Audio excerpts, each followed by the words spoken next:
The eyes are on the Jersey Shore. I am Vin Ebenu here in the Town Square Media Jersey Shore newsroom in Toms River.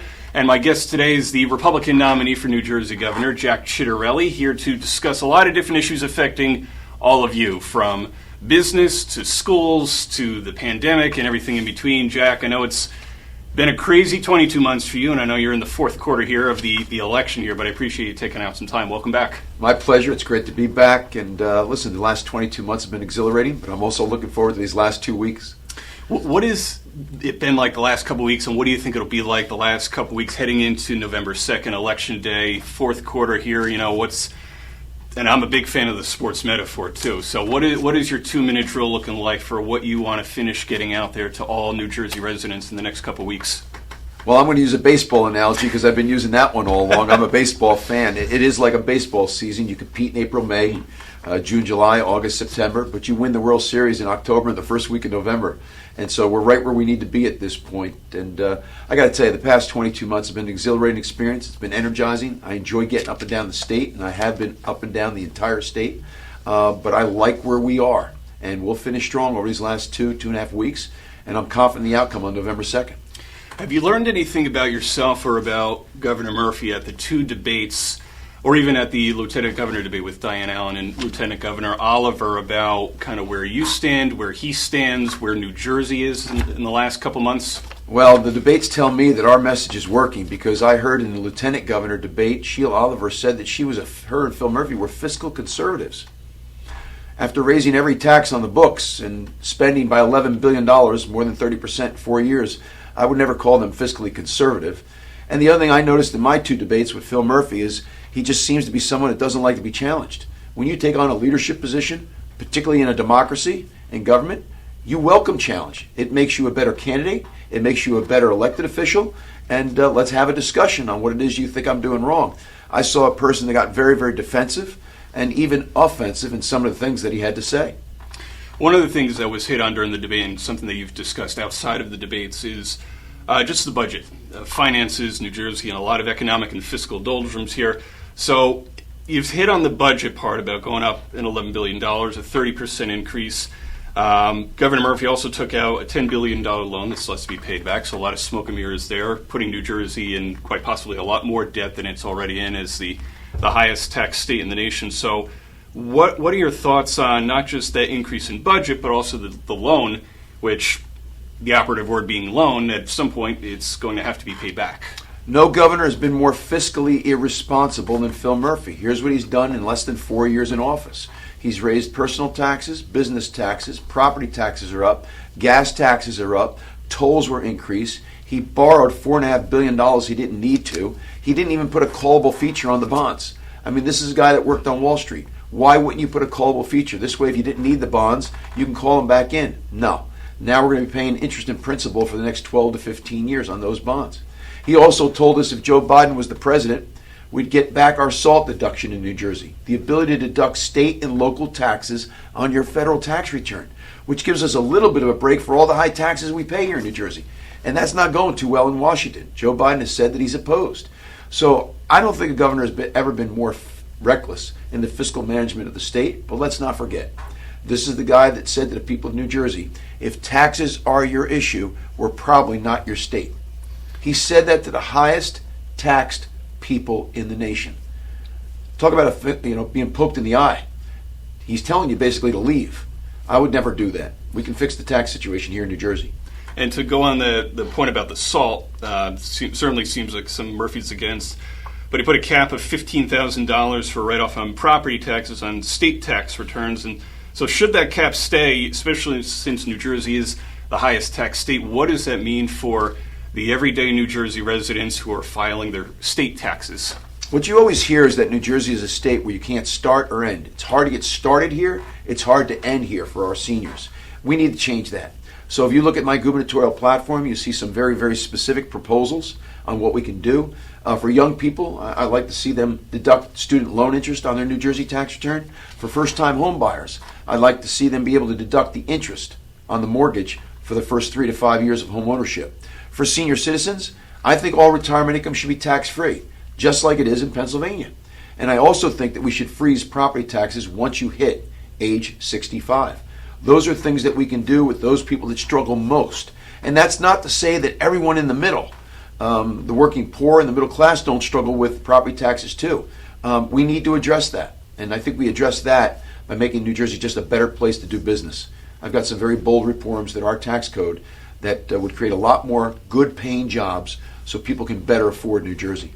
Now, I know a lot of people leaving New Jersey for lots of different reasons, including taxes, whether it's the 1% or everybody else, senior citizens or others looking to retire in New Jersey, especially in our area here in Ocean County, having some difficulties doing that. So how deep of an issue is this with finances, and how long do you see it taking? Would this be something that you could try and dig into or try and solve in 4 years, or is this going to be a long-term kind of fix? I'm not going to wait until the day after I'm inaugurated to go to work on the budget, because I have to present that budget to the legislature only 6 weeks after I'm inaugurated. We're going to work the day after Election Day on a budget that reflects these very, very bold reforms that can make New Jersey more affordable. I just shared a number of them with you, and there'll be some other bold reforms too to make New Jersey a better place to do business. I refuse to be the governor of a state that has the highest property tax in the nation and is the worst state in the country in which to do business.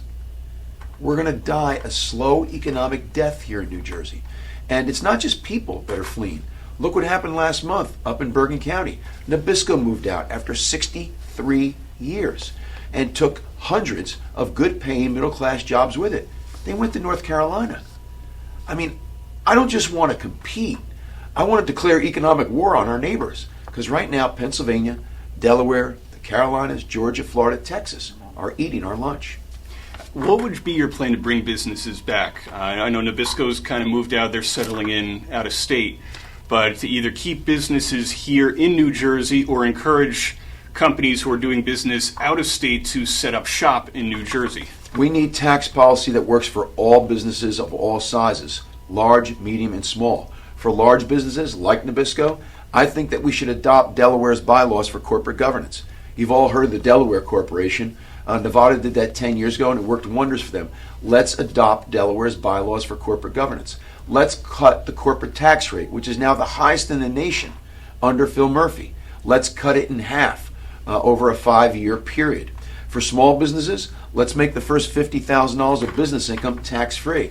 That would help mom and pop shops on Main Street, which are the real backbone of the New Jersey economy. Let's put in place a capital gains tax rate. We don't have a capital gains tax rate in New Jersey. Let's make the gain on the sale of an IPO stock tax-free if you headquarter your corporation in New Jersey. Let's never tax the gain on the sale of a family-owned business. I started a pizzeria 40 years ago. I generated jobs for the economy. I've worked really hard. Government never really helped me. Now it's time to sell that business, and we're going to tax them at ordinary rates in New Jersey. It's criminal. So we got to help entrepreneurship really blossom here in New Jersey. And I think one of the concerns on a local level, and I'm sure you can appreciate it being a former freeholder in Somerset County, is on the municipal level with individual towns trying with property taxes, trying to make sure to balance their own budgets on top of whatever's coming down from the state. It's becoming more and more difficult to keep things local, and people are wondering, okay, why are my taxes going up in my town? Well, some of it's a domino effect from what's coming down from the state. So in whatever budget plan you have going forward, is that something you're looking into as far as municipalities and counties across the state with trying to factor in what they're going through and how they'll be affected by whatever is in the state budget? Absolutely. And there's an old adage, state mandate, state pay. We continue to put these requirements on municipalities and counties, which only force them to raise property taxes all the more. So I'll work in partnership with the New Jersey Conference of Mayors, the League of Municipalities, and the New Jersey Association of Counties to have discussions on what we need to do better in Trenton to help them lower taxes at the local level. But let me say this. We all know the property tax has 3 pieces. The municipal tax, it's usually 10 to 20%, the county tax, which is 10 to 20%, and then the school tax, which can be anywhere from 60 to 80% of your property tax bill. We need a new school funding formula. The way that we distribute state aid to schools is unfair. It's arbitrary. It's nefarious. I'll go as far as to say unconstitutional, violating the Equal Benefit Clause of our state constitution, which says no community is supposed to suffer at the expense of another. So we'll have a flatter, more equitable distribution of state aid to schools under Governor Ciattarelli. I won't leave any child behind. I won't leave any community behind. I won't adversely affect the quality of education. But we need a flatter, more equitable distribution of state aid to schools. That will lower the school tax portion of your property tax bill, and in turn, your property tax bill overall. And that's something I wanted to hit on well, is the school funding formula, because I don't think some people out there may not associate that. Okay, school funding formula, that means schools, and then all of a sudden they see property taxes, and then the two are linked. The two are linked. Senate President Sweeney has said in the past, too, that the idea of S2, the school funding formula, is to bring every school district in the state to 100% equal funding. I think a lot of people have different interpretations of what 100% funding actually is. And the Toms River Regional School District is among those losing $8 million in this school year that we're in right now. But Toms River, Brick, Jackson, other schools around Ocean and Monmouth County, and of course throughout the state as well. I know that Toms River has been brought up at the debate as well, and it's obviously a regional district, so 4 towns in that district. So what is 100% funding? What is equal funding for all school districts? Is it for you? Is it based on population of town? Is it per pupil? How do you put that all together? What you keep hearing for the Democrats is all we need to do is fully fund the current formula. My comeback is, why would you fully fund a flawed formula? So they're on their way to fully funding the current formula, and yet Toms River in the last 5 years has lost $5 to $8 million of state aid, which has driven property taxes through the roof and forced the local school board to cut different programs. Is that fair? How can that possibly be fair? It's not fair. So we're not going to fully fund a flawed formula. We're going to come up with a new formula.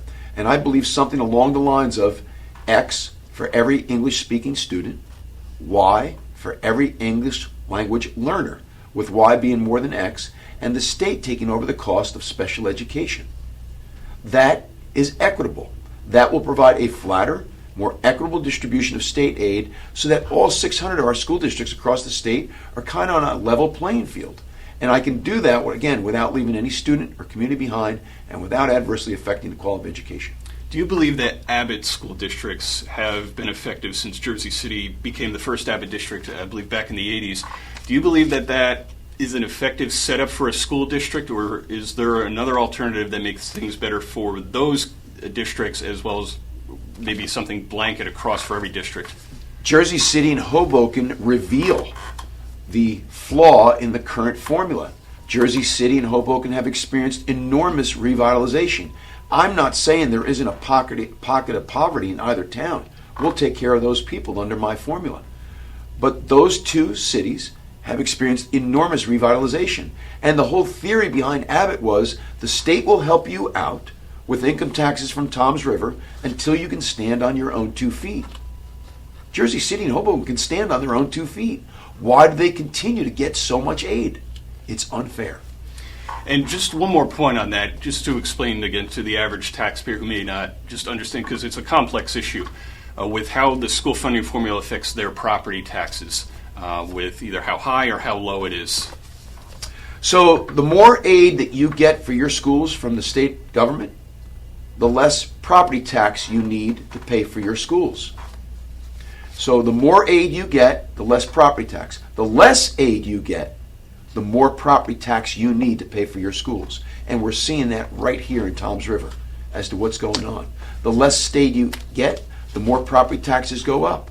And the more property taxes going up, the more pressure on the school board to also cut programs, which isn't fair to the community either. So it's that simple. The more aid you get, the less property tax you need. The less aid you get, the more property tax, right, that you need. And that's what drives up property taxes. To transition to another topic that came up in the debate as well with regards to police. I know it's something you and I have discussed. I know it's something you've discussed throughout your campaign. Less people joining the force, less men and women joining any police department, state, local, whatever. Police officers retiring early, in part because of the rules that have been put down in the last couple of years, the restrictions across the state for police officers with what they can and can't do, and until that law was revised with informing parents that their son or daughter, and under the law, under the age of 21, let alone 18, allowing the police to tell the parents that, hey, your child has been arrested for marijuana or alcohol.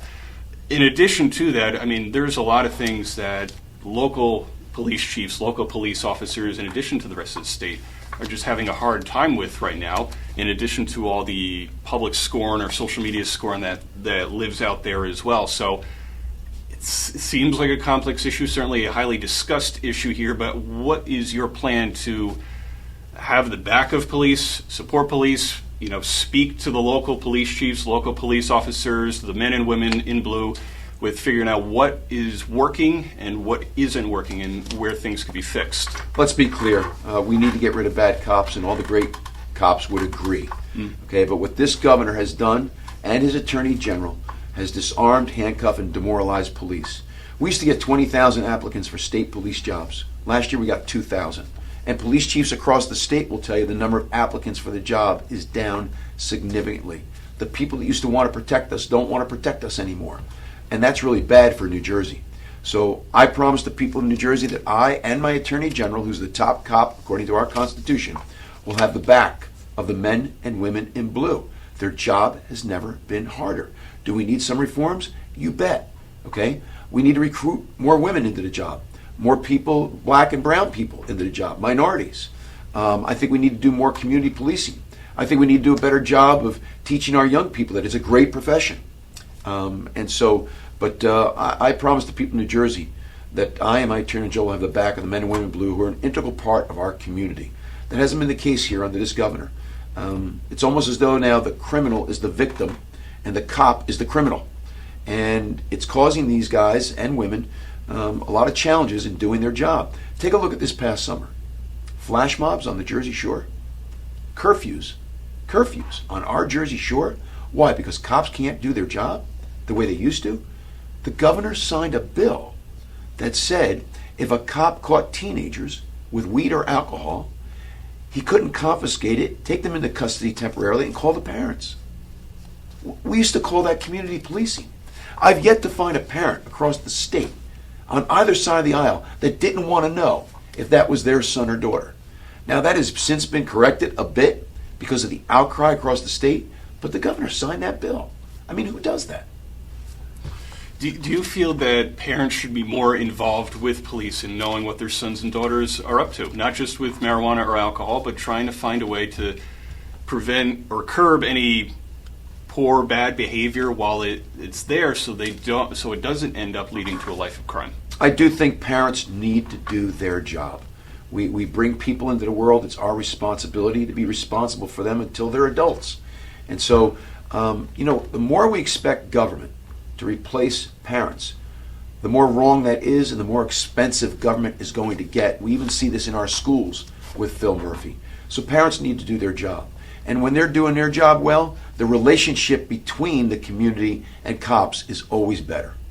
Now, with parents, with young ones or those still living in a house under 18 and whatever, with regards to the pandemic and in making health choices for their children, do you feel that the best way to help COVID cases go down, to make it a healthier state, is to kindly encourage mask wearing, vaccinations, or is mandating the only option to be able to try and make children and adults healthy with this pandemic? I'm vaccinated. I promoted my vaccination on social media to encourage people to do the same. I strongly encourage people to get vaccinated, but I don't believe government has a right to tell you have to take the vaccine. Nor do I believe government has a right to tell you that we're going to vaccinate your children during this. So I'm all about promoting, preserving, protecting the public health and safety. I think the best way you do that is providing people with all the information they need to make an informed decision. I think when there's such strong disagreement in the community as there is on these policy matters, my job is to come up with a policy that promotes, preserves, and protects the public health and safety, but also works for a majority of New Jerseyans. Because right now, because of such strong disagreement in the community, we're pitting people against each other. And that's not healthy either. So here's the really good news in New Jersey. More than 3 out of every 4 adults is vaccinated, right? Our hospitals have 10 to 15 people per that they're treating for COVID-19 or the Delta variant. That's 10 to 15 per hospital, too many, but at the same time, we're nowhere near in the situation we were over a year ago. Our ICU units are not nearly full. There's room in our ICU units. And the CDC has told us with regard to children that they're not as susceptible to serious illness or death. That doesn't mean we don't need to be vigilant. I think common sense hygiene makes a lot of sense. We've learned to wash our hands. We've learned to keep our hands out of our eyes, ears, nose, and mouth. That helps. There are people that are wearing masks. And there are more and more people getting vaccinated, either because there are employer mandates, right, or because of their fear of the Delta variant. I think that's all really good news. We're in a really good spot today here in New Jersey.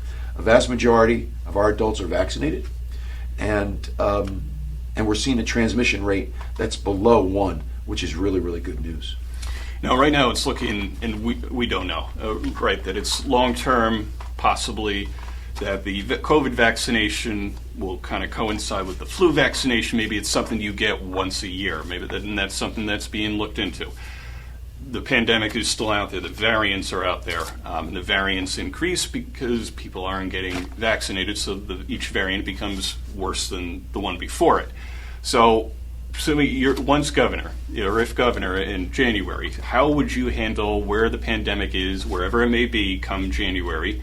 Would you be following the guidance and the science from the CDC? And once you have all that information in front of you, how will you get it out to New Jersey residents, aside from saying, okay, here's what the CDC is saying, and in trying to encourage or put in any rules to make New Jersey have healthier decisions and make it a healthier environment, so there could come the day where there doesn't have to be any mask mandates or any business requiring masks to get in because of the unknown that comes with any of the variants. Right. So listen, I'm going to look at all the science. We're going to look at all the data. We're going to look at the recommendations by the CDC. You know, it's interesting. The CDC has a requirement right now, or they recommend rather, that children to 2 years of age should wear a mask. The CDC equivalent in Europe says that children shouldn't start wearing a mask until they're 6. The World Health Organization says children shouldn't wear a mask until age 12. There's all kinds of opinion out there, and I think it's because we're still gathering the data. Don't forget, we have science once we have the data. We're about 16 months, 18 months into this pandemic. I think we're still collecting a lot of data. So my job is to evaluate all the data that's out there, look at the science, sit down with the medical experts, take that into account, and then put in place policy that's going to work. Policy that's going to work. You know, one thing I think the governor got right, the policy he put in place for teachers is this: you get vaccinated. If you don't get vaccinated, you've got to get tested twice a week. He gave teachers a choice. Now, what's interesting is he didn't give parents a choice. He didn't give parents a choice on masks, and he didn't give parents a choice on virtual learning. There's no virtual learning in New Jersey now. And despite the fact there's a great many parents across the state that don't want to send their kids to school right now because of the pandemic. While I agree or disagree with that is not the issue. That's their wish. And in times like these, grant them their wish. So we gave teachers a choice, give parents a choice. I want to transition to clean energy, to the environment here. I know Governor Murphy has a plan of obtaining clean energy by the year 2050, and a lot of steps along the way in trying to achieve that. I mean, certainly, anybody who drives up in North Jersey on the Turnpike can see all the fossil fuels and the smoke and smell the sulfur and whatnot, and not necessarily a favorable smell, but it's there. And that's not the only thing. Gas emissions. I talked to DEP Commissioner Ciattarelli. They talked about trying to encourage everybody to get electric cars, I believe by the year 2035. Where do you stand on clean energy in trying to encourage those environmentally healthy decisions among all New Jersey residents and businesses? And where do you stand on offshore wind farms? So, first of all, climate change is real. Global warming is real, and I believe it's accelerated by human activity.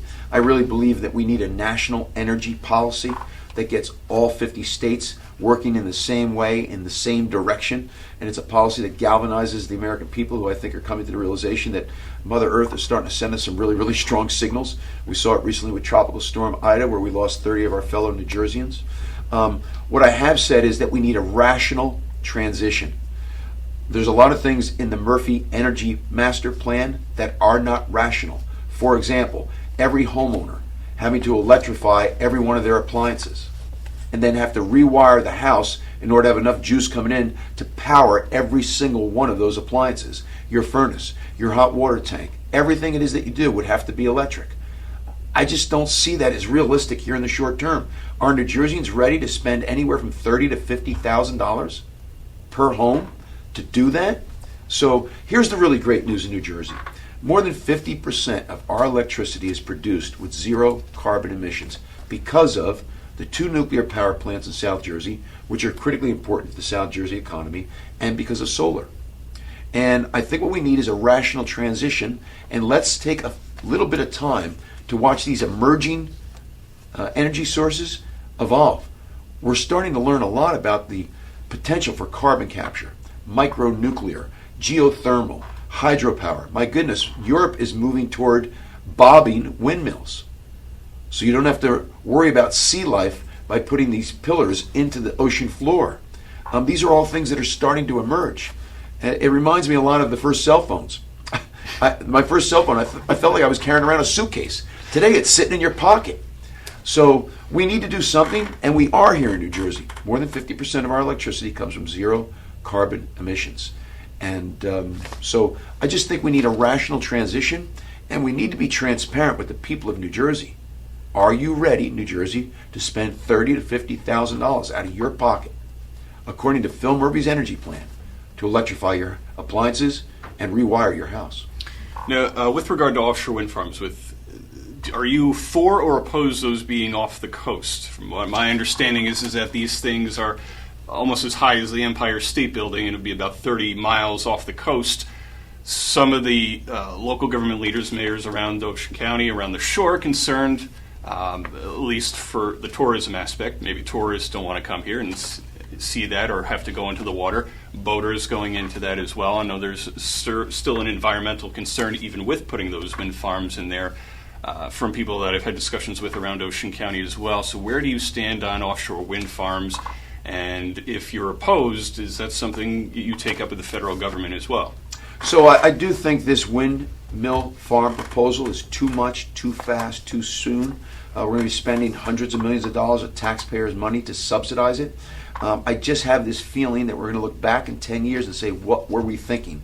Because we didn't give a little more time to things like carbon capture, micronuclear, geothermal, hydropower, hydrogen cell batteries, and the like. These are all emerging alternative energy sources that I'd like to see just develop a little more by the markets and see how they do.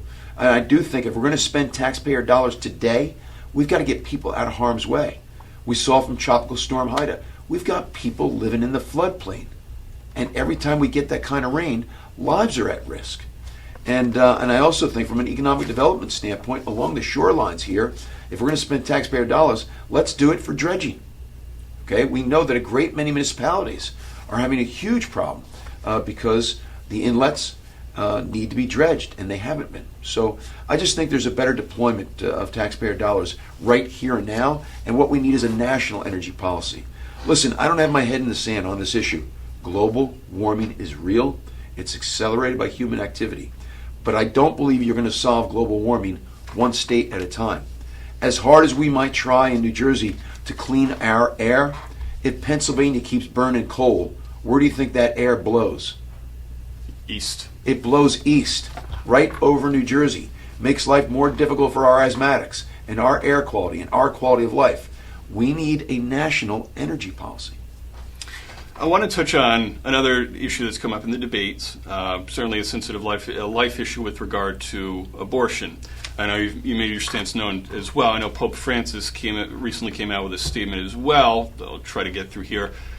He said there is the discarding of children that we do not want to welcome with the law of abortion that sends them to the dispatcher and kills them directly. And today this has become a normal method, a practice that is very ugly. He said it is really murder. He said, is it right to eliminate, to take a human life to solve a problem? Is it right to hire a hitman to solve a problem? He said that's what abortion is.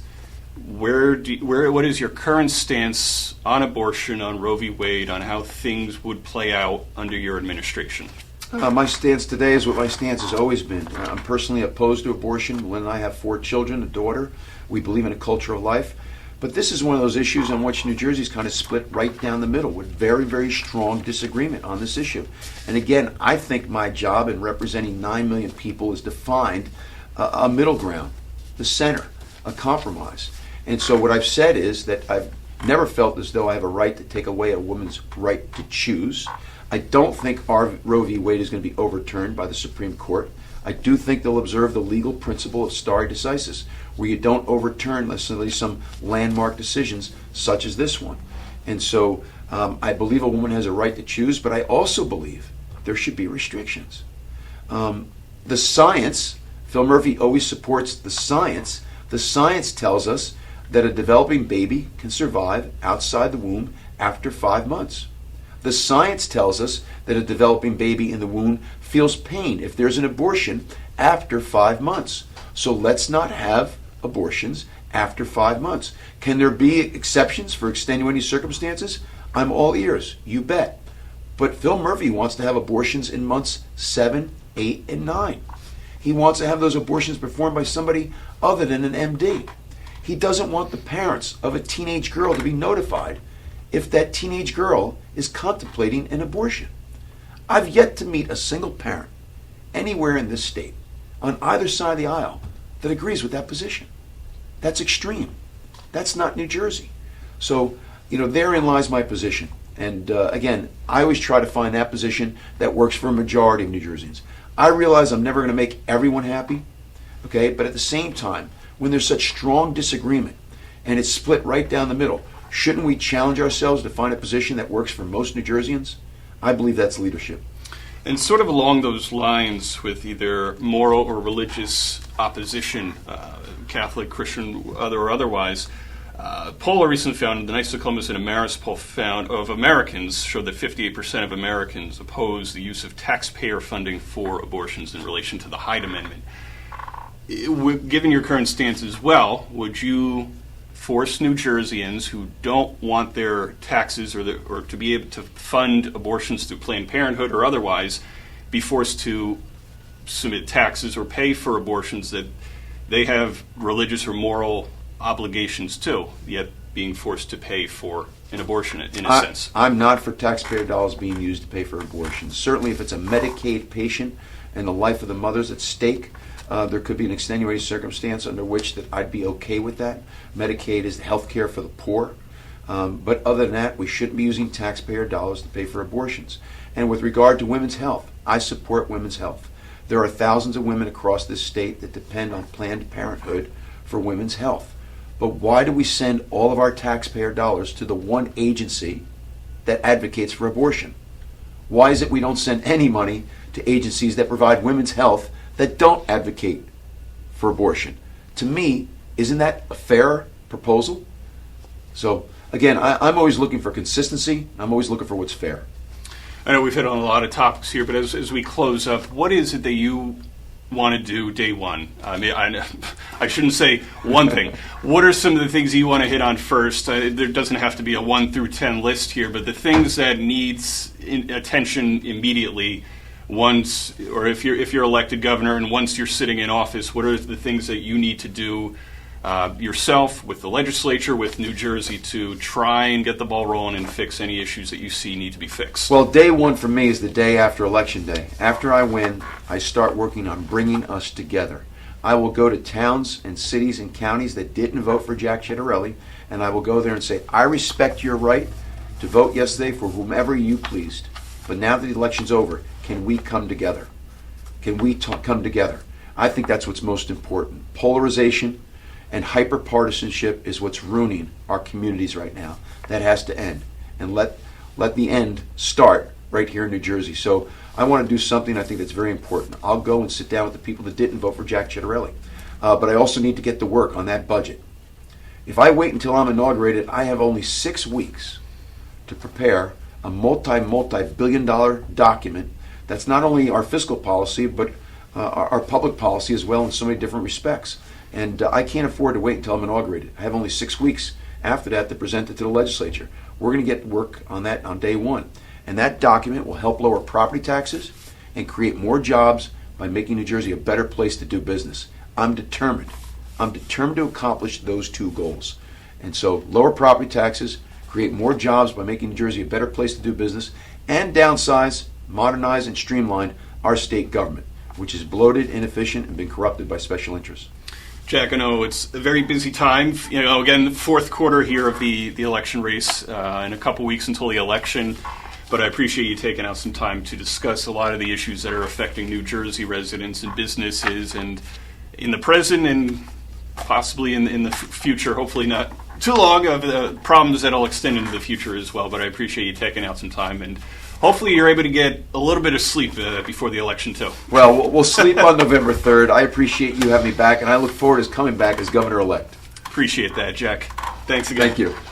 Thank you for watching another episode of Eyes on the Jersey Shore. And don't forget to get out, whether it's early voting, mail-in voting, or out there on November 2nd, to get out there, cast a vote for governor, and for all the local races as well. There's a lot of state senate seats up, state assembly, and a lot of council, committee, and school board races as well. So get out there, vote, cast your ballot, encourage others to get out there and vote, and do just that. And hopefully we'll all be able to work together, end the divisiveness, and make New Jersey, or continue to make New Jersey a great place to live, to vacation, and to work. For Jack Ciattarelli, the Republican nominee for New Jersey governor, I am Vin Ebenau, and thank you for watching another episode of Eyes on the Jersey Shore.